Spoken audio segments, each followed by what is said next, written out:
of the number one pound for pound fighter in the world. Bo Mac is here. What's going on, Bo Mac? I'm doing good, man. How you doing, baby? How you doing? Oh man, appreciate it, man. Thanks for, coming on, man. I appreciate you taking time out your busy schedule, man, to come on here. You know what I'm saying? I know people don't tell you that, but real talk, it's good to have you on here. A lot of people getting at you, and you took time out to talk to a small channel like mine, man. So it's really appreciated, man.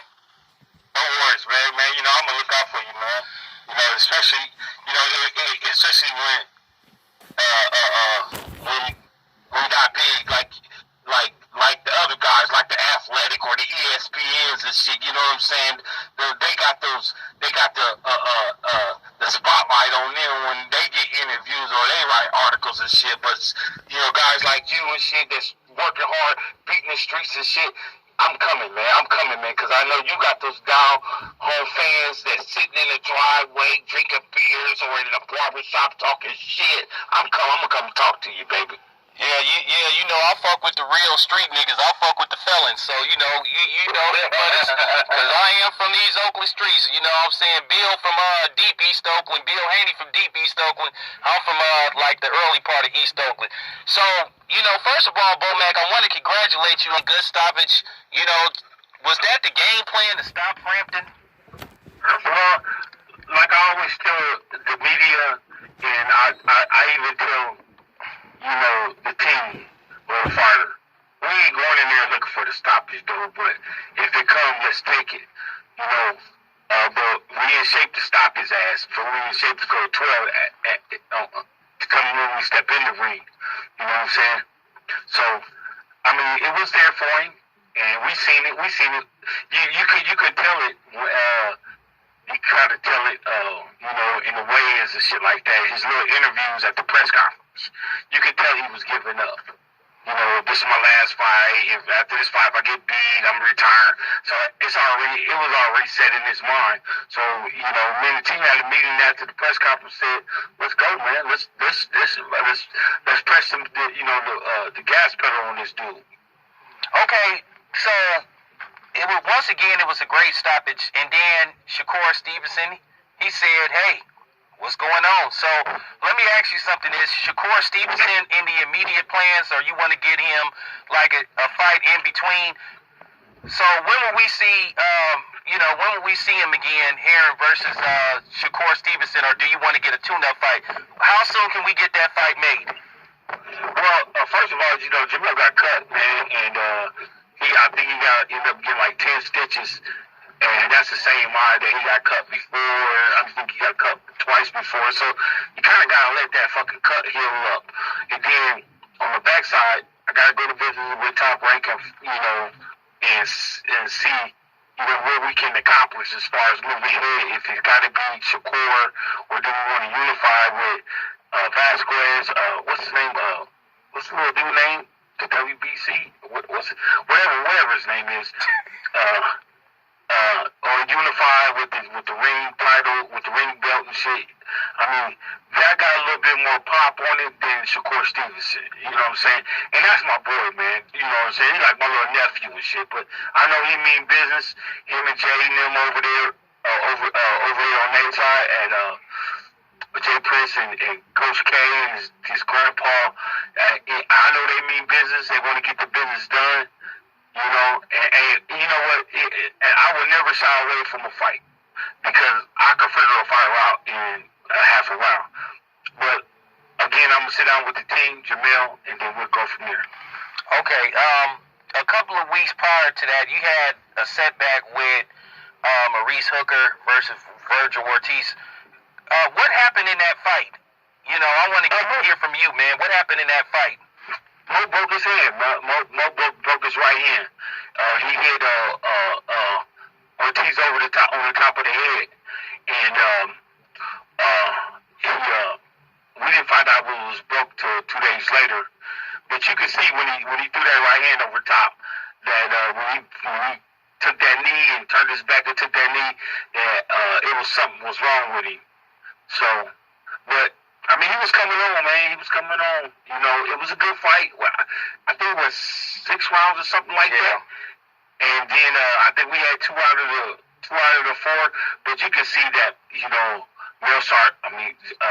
Hooker started getting his groove, and he started talking shit to him. When you see one thing about Hooker, when you see him start talking shit to him, to the other fighter, like, yeah, motherfucker, this, that, SO, all this, you know he getting in this groove.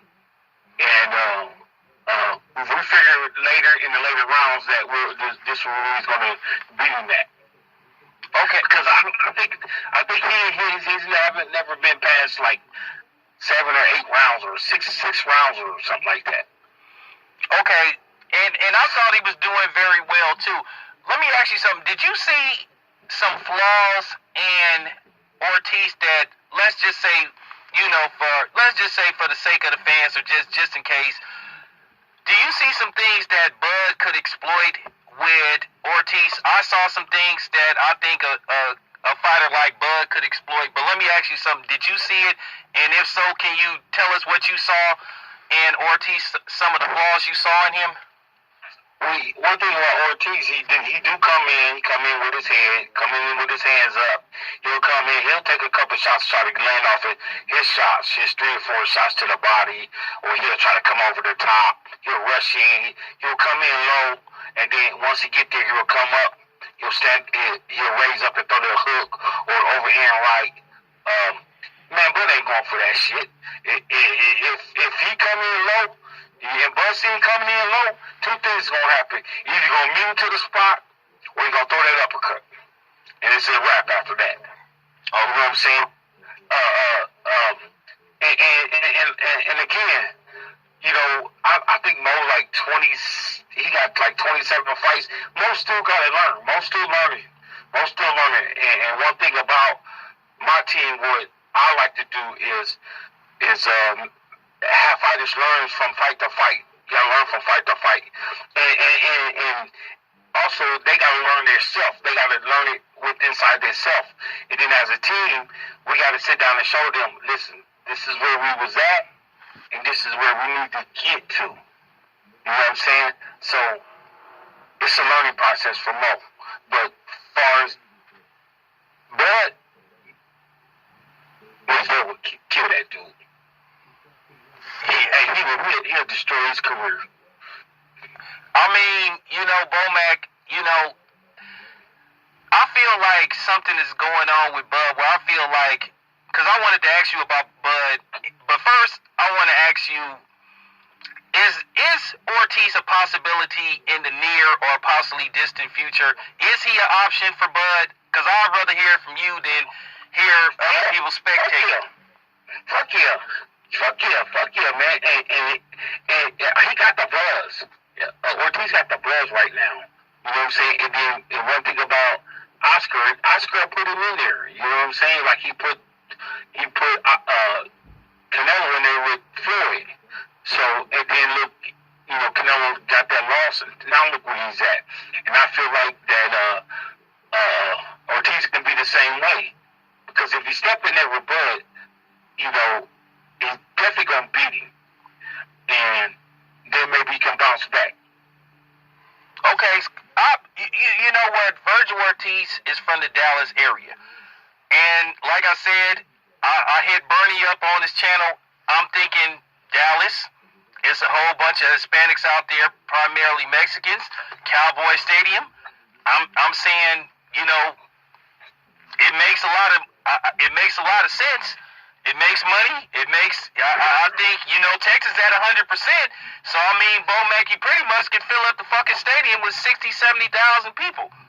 So, I see a lot of money that could be made. I think most people with common sense know the outcome, but, is that something that you seriously gonna explore and talk to Bob Arum about? Well, by the time we get to that fight, Bob probably ain't gonna be in the picture or nothing like that. You know what I'm saying? So,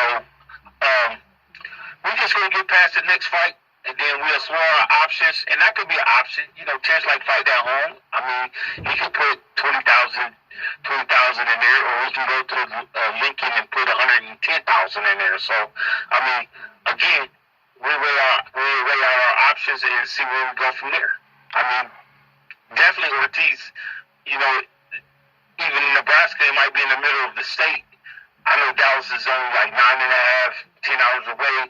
And then you got the surrounding areas around, and which is a lot of Mexicans around Nebraska, Iowa, Minnesota, Chicago, you know that. So they'll come in. They'll come in. Okay, and speaking of next fight, I want to get some clarity. So, who is Bud fighting next? And I wanted to get your take.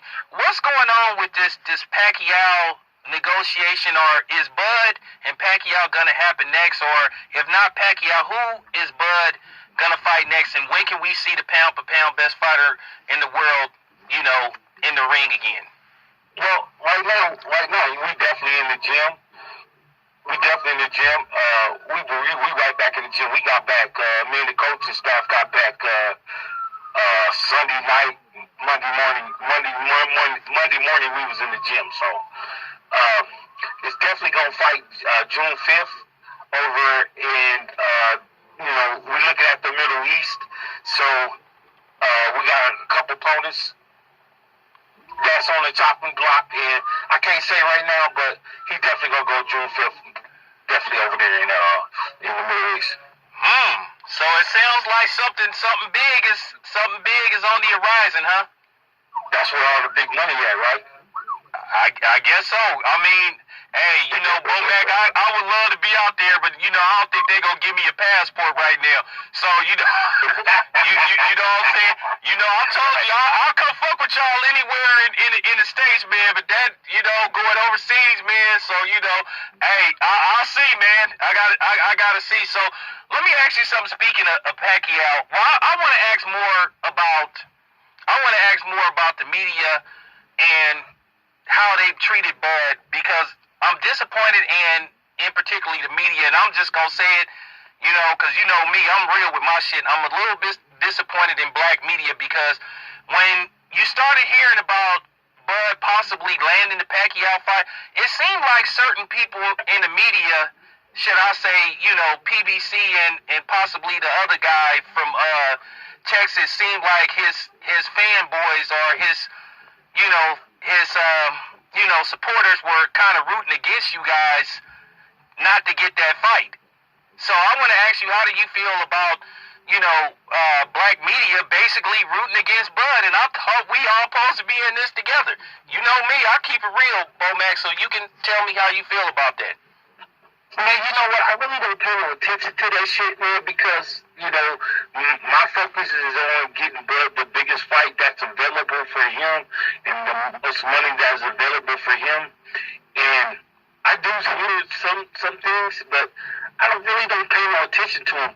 Now, if the black media is down in Bud about who he gonna fight, Pacquiao or whoever next, I mean, and I hate to say this, and I probably gonna get some backlash, but fuck him. You know what I'm saying? Because, I mean, this kid's career, this young man's career, you know what I'm saying? And we almost to the end of his career. You know, he probably got a couple more years left, and so you have to maximize the star power that he has, and getting the guys that he wants. If it's Pacquiao, if it's Spence, if it's Porter, if it's Ortiz, whoever it is, you know what I'm saying? If they don't like it, I mean, I can't do too much about that, man. You know, and I know they're the fans, and the fans want to see certain fights, but sometimes the stars don't line up for those fights to happen, and sometimes the stars do line up for fights to happen, like Bud's next fight. Now, as we're looking at it, it might be Pacquiao. It might be, you know, the next biggest 140-pound fighter that's coming up in the division. But let the man fight. Let the man fight. That's all he want to do is prove that he's the best 147-pound in the division and take on all challengers. And knock them down as they come in. So, Bowman, how many fights do you think, or years do you think Bud got in him? He's going to be 34 on September the 28th. So how much longer do you think Bud got left? You know. One thing about Bud is, man, he don't party. He don't drink or smoke or stay out late, all that. Bro's a family man. Bro's in the gym every day. I mean, Bro is active. Bro play basketball. Bro's in leagues. He keep young guys around him to keep him active. And he pushed them young guys. He sponsored basketball teams. I mean, he practiced with them all the time. So Bro is always active. So I would probably look at it in 4 or 5 more years, man. I mean, 2 fights a year. Oh, that's what I'm thinking. You know what I'm saying? So after, October or after his next fight, and I can sit down with the best company or the best network that's going to offer the best deal that he wants, I can see him going for the next 4 or 5 years. Okay. So does Bud plan on moving up? Bo Mac, does he have many fights left at 147? I know the goal was to go for, undisputed, but it seemed like it's just a lot of hurdles that's in the way of, basically getting the fight that I think everybody wants to see, which is him versus Errol Spence. I don't care what nobody says. Bud versus Errol Spence is the biggest fight that can be made. So let me ask you this. How much longer do you plan on waiting to see if you can get the fight with Errol Spence? Is it I know Bud is saying that he's over the Errol Spence thing. So let me ask you, if Bud doesn't fight Errol Spence by the end of the year, are you guys going to just say, you know what, we'll see what happens with Porter Ortiz, and then if we can win those fights, we just try 154 and try to see can we get Bud undisputed at 154? Well, again, I'm gonna say if the stars line up right, and we move up to 54, and we get the fights that we're looking for up there, then that's a great possibility. Because I think it was right before the pandemic hit, we wasn't getting the fights at 47, so we had asked to move up to 154, but the pandemic hit, so we was forced to stay at 147. And fight whoever we had. I think it was, who was it, Brooke or somebody like that, Joe Brooke. So, again, if it lines up right and things is looking good for us, I'm sure Brooke don't have a problem with up to 54 and taking on whoever's up there where he can be able to accomplish the things that he want to accomplish. Okay.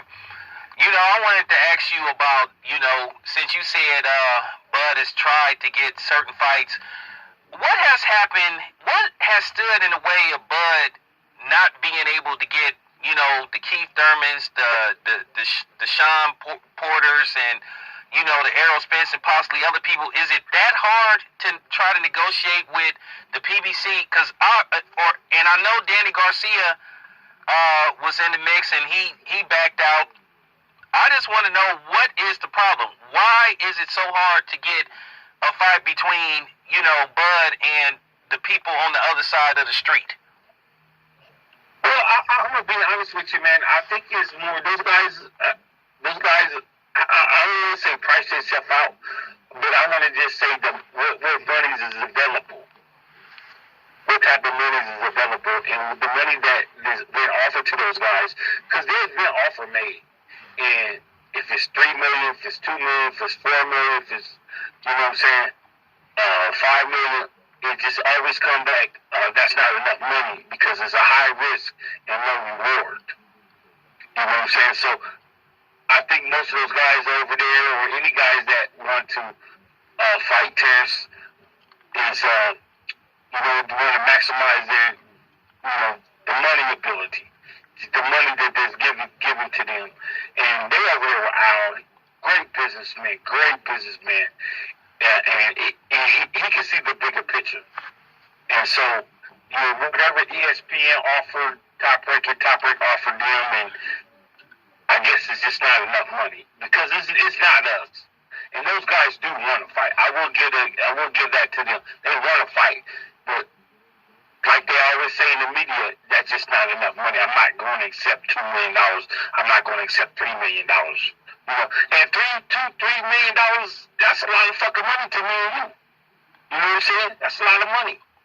But after those guys pay the trainers and fees, and taxes, and I guess it's not worth it to them. So you saying that somebody been? I mean, if you can you like hint who it was? So somebody been offered up to $3 million to fight Bud, and they still won't take it. Well, offer went out to Danny Garcia. We all know that. Yeah. Offer went out to Beef Thurman. We all know that. You know what I'm saying? I believe they talked to Sean Porter. I don't know if the offer went out to them or not, but that didn't materialize. So I don't know, what type of money they was thinking about trying to offer him or anything of that nature.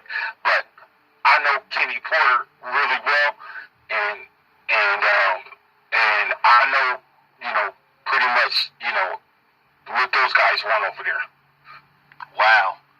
Yes, because I know Sean Porter recently said he didn't even activate his mandatory mandate, so that's why I wanted to ask you, because I thought that was puzzling. I thought it was looking like Sean Porter was going to be the guy, and you hearing he hasn't even exercised his mandatory. So I just found that strange, because I wanted to hear straight from you before I made any assumptions.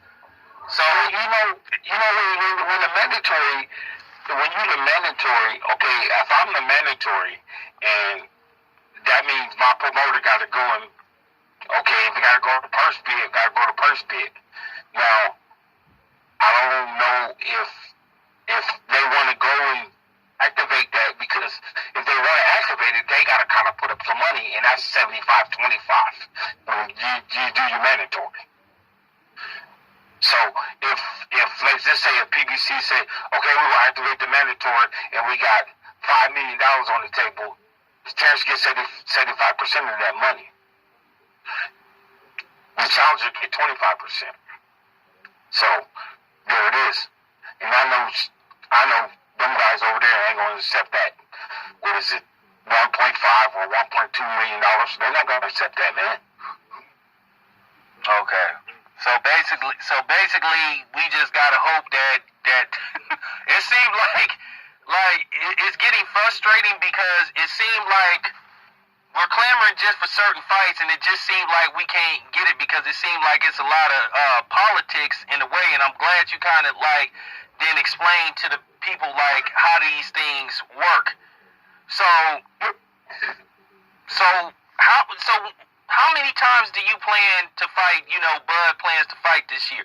So we're gonna see him definitely June the 5th, and then if Bud is successful, when will we see him again? So Bud is gonna try to get 2 fights in this year. Yeah, we're gonna try to come back in around December, and November, December, trying to finish out the fight with 2 fights this year. So Bud's next fight is definitely gonna be on pay-per-view. Well, I would say it's going to be on pay-per-view. It's going to be with high-caliber opponent, and it's probably definitely going to be over there in the Middle East. Okay. So we looking at some big-time money, huh? Well, they got big time. They got oil money over there, so that country over there, the AUE, Arabic United Entity, they provide 10% of the oil for the whole world. Can you imagine that?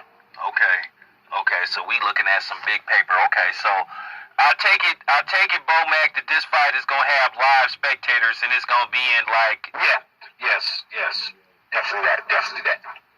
Okay. Definitely that. So anybody want to go, if America want to go over there, as soon as this fight get announced, you better get your ticket, because they're gonna go fast. So when do you think we gonna get an announcement? I'm looking at a couple of days. I'm looking at a couple of days. I'm still waiting. We all kind of still waiting. And some more things got to get signed off, and then we go from there. Okay. All right. So you heard it from Bo Mac himself. Bud will return to the ring June the 5th against a soon-to-be-named opponent. Obviously, it's somebody big. So